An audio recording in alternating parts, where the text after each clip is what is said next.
Bonjour et bienvenue. Aujourd'hui, on va explorer ensemble la situation des jeunes en France.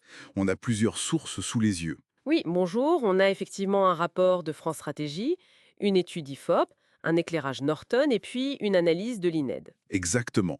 L'idée, c'est de voir un peu ce qui se dessine pour eux, entre les, disons, les vieilles barrières et puis les nouveaux défis qui apparaissent.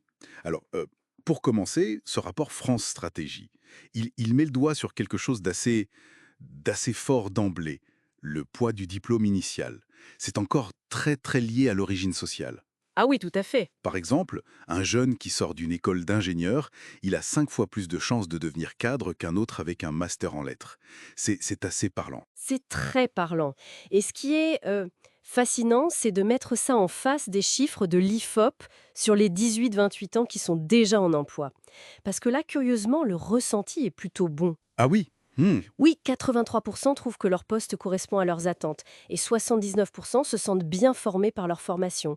Et ça, peu importe le niveau, du CAP au master, hein, ça suggère quand même une bonne insertion une fois qu'ils y sont. Et alors là, c'est presque paradoxal, non? Bah oui, D'un côté, France Stratégie nous dit attention, l'origine et le diplôme, ça trace la route pour trouver un job.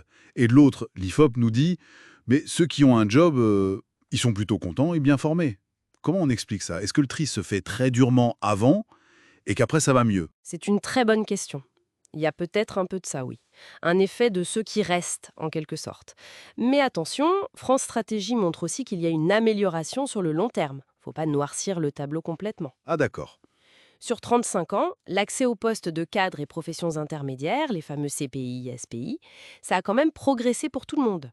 Par exemple, la part des fils d'ouvriers qui accèdent à ces postes, elle est passée de 15% en 83 à 26% en 2019. Donc il y a une mobilité qui existe. Oui, une progression, d'accord. Mais l'inégalité de départ, elle reste forte, non? Exactement, c'est ça le problème. L'inégalité relative. Elle persiste. Le même rapport nous dit qu'en 2019, un fils de cadre avait toujours 8,2 fois plus de chances qu'un fils d'ouvrier de devenir cadre ou ISPI plutôt qu'ouvrier ou employé. 8 fois plus. Oui, 8 fois. Donc l'ascenseur social, il monte, mais pas à la même vitesse pour tous. L'origine pèse toujours, même si on a le même diplôme. Et puis, il y a des situations encore plus marquées, hein. On pense aux jeunes des Drômes, par exemple, en Outre-mer. Pour eux, l'accès au diplôme du supérieur et à l'emploi stable, c'est structurellement plus compliqué. Et face à tout ça, l'État, il fait quoi? Il essaie d'agir, j'imagine. Oui, bien sûr. France Stratégie parle de plus de 50 dispositifs. Éducation prioritaire, les bourses, le contrat d'engagement jeune, l'apprentissage. Ça représente pas mal d'argent, environ 13 milliards d'euros en 2022. Mais est-ce que ça marche vraiment? Le rapport pose un peu la question, non? Sur la relance de l'ascenseur depuis les années 2000, c'est toute la question, effectivement. L'efficacité de ces politiques face à des mécanismes sociaux qui sont profondément ancrés. Et puis, il n'y a pas que l'emploi et la formation. D'autres choses entrent en jeu. Comme quoi, par exemple? L'analyse de l'INED, elle pointe un truc important, l'accès à la propriété.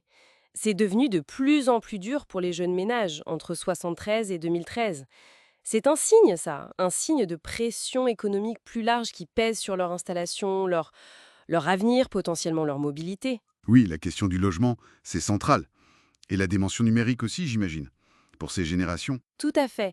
L'extrait de Norton, lui, il souligne la dépendance au numérique, surtout chez les millennials avec le télétravail qui s'est développé. Ça ouvre des portes, c'est sûr, mais ça les expose aussi aux cyber-risques, le phishing, ce genre de choses. Donc, euh, la préparation, elle ne concerne pas que le métier lui-même, mais tout l'environnement de travail numérique. Voilà. L'IFOP dit qu'ils se sentent prêts pour le poste, mais pour tout ce qui tourne autour, la question reste un peu ouverte. D'accord, donc si on essaye de rassembler un peu tout ça, on a une origine sociale qui marque toujours beaucoup les débuts de parcours, malgré des politiques publiques importantes et une certaine mobilité sur le long terme. C'est ça. On a aussi des jeunes en poste qui sont plutôt satisfaits, ce qui est un bon signal, mais en parallèle, de nouvelles pressions. L'accès au logement plus difficile, comme le montre l'INED, et puis les défis du numérique pointés par Norton. Oui, c'est une bonne synthèse de la complexité, je trouve. On voit bien que, malgré les efforts, malgré certains signaux positifs, les inégalités de départ, ça reste un défi majeur en France. Et de nouvelles fragilités apparaissent. Hmm. Et tout ça, ça nous amène peut-être à une réflexion pour finir. Si les dispositifs actuels, même nombreux, même coûteux, peinent à à vraiment débloquer cet ascenseur social, quelles seraient alors les innovations ou peut-être les changements plus structurels, plus profonds qu'il faudrait envisager pour garantir une égalité des chances plus réelle, et ce, dès le départ?